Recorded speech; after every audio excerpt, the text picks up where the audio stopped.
to do something that not everybody could do.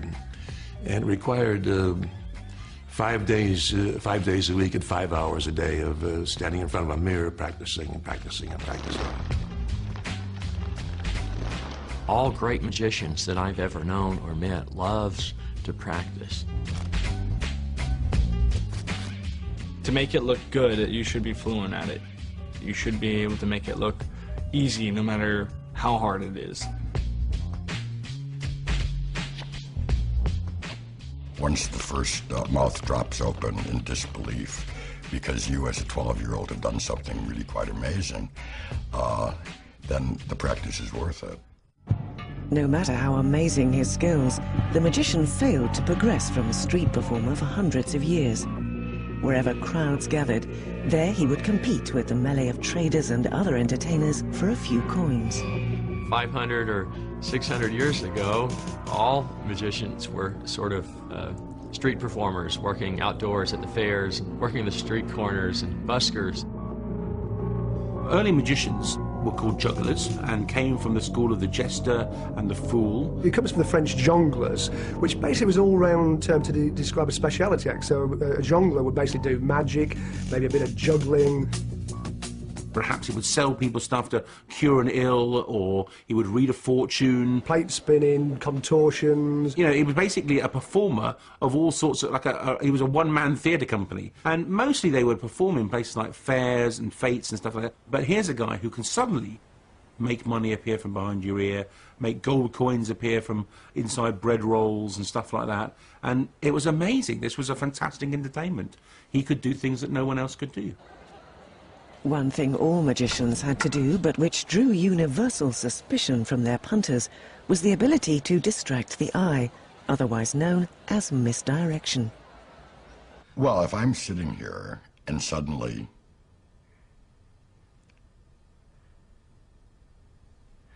well, of course, you looked at the box too, didn't you? Misdirection is a magician's most powerful weapon. The man who's going to do the next part of the trick is this man. So what he would do is he would start to put it in and say, look, here it is in the bag. Please feel it is in the bag. Feel. Don't break, okay? Now, are you with this girl? No. And that was all he was necessary to do. You see?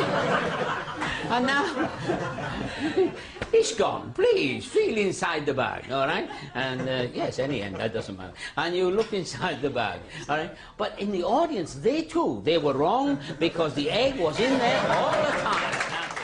It's more about directing attention so that at all times people feel like they're looking at the most important thing. If they realize that they've been misdirected, then it wasn't misdirection, it was just bad.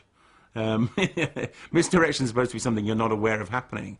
You're not supposed to think, oh, I didn't see that. I was looking in the wrong place. Because then you know, because then you can work back. Then you can track it back and go, well, it must have been when he made me look over there that it happened. You know, what you want someone to do is come to the end of the trick and go, I don't get it. When could that possibly have happened?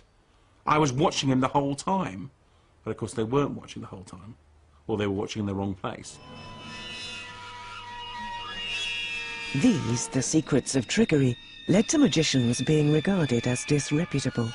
Street magic was associated with sharp practices. Magic tricks could be used to cheat in street gambling. We still see bystanders being shafted at three-card Monte on street corners today. And misdirection is also the tool of another group of street hustlers, the pickpockets.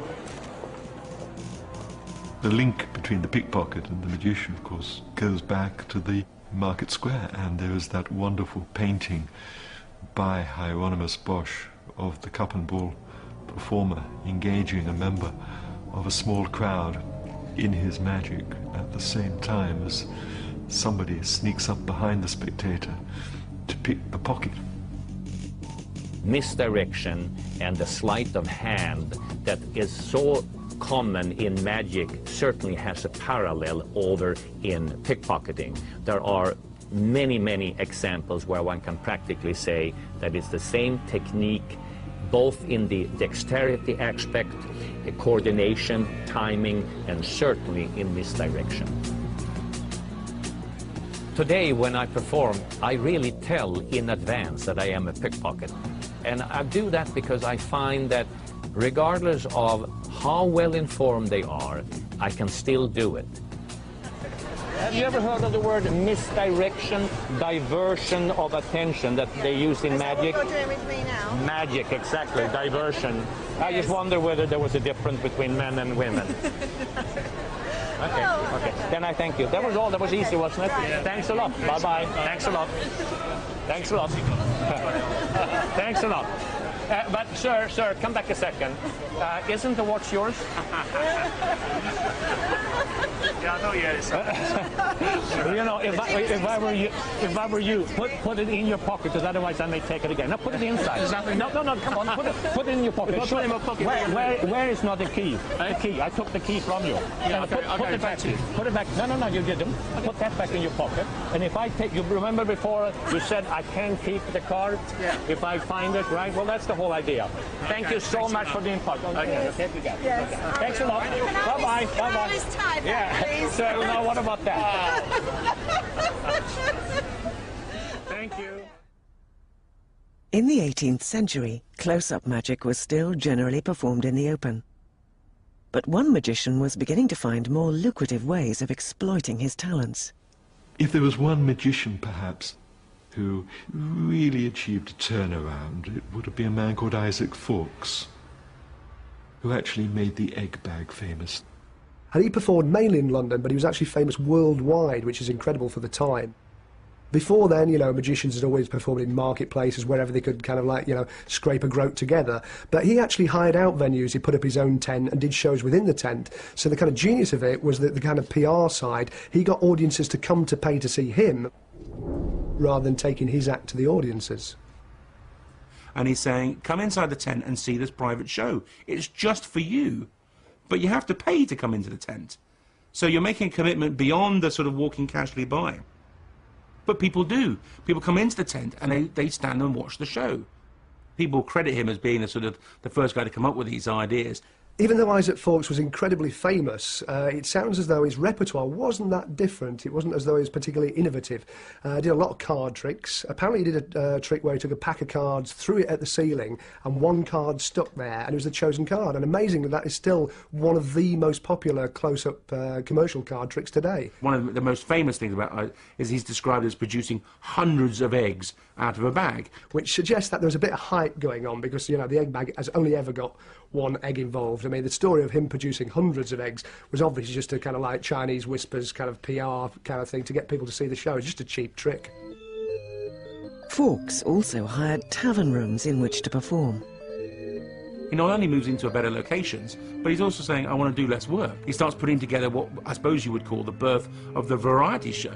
He says, let's get some other people. He's very keen on what he calls posture makers, basically contortionists. And that's great, so he gets to do his show, he's indoors, it's a lot more comfortable. But the problem with it is, you're in a tavern. People are drinking, people are having a wild time. They're perhaps not the most conducive to an audience. I often think that if people had a few drinks, that's great for magic, but if you have too many drinks, then you slip over the edge into being a yob. And also, it's kind of seedy. It's not really what he's looking for. He wants to move up a peg, he wants to get the better class of clientele, and they're not going to come to the tavern to watch him. So eventually he's taking over theatres, halls, places like that, and putting on bigger and better shows. He grew very rich out of it. I mean, really rich. For his day, he was a megastar. Even those that have the eyes of hawks cannot catch out your servant, Isaac Fawkes.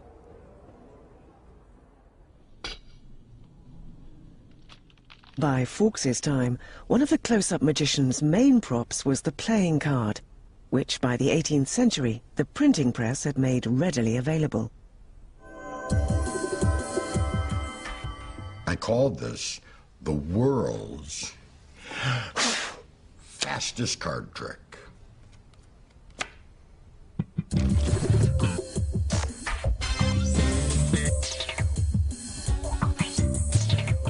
Playing cards, of course, weren't invented until about 1371 in Spain, and in those days were hand-painted. So not exactly an obvious choice for the ordinary conjurer.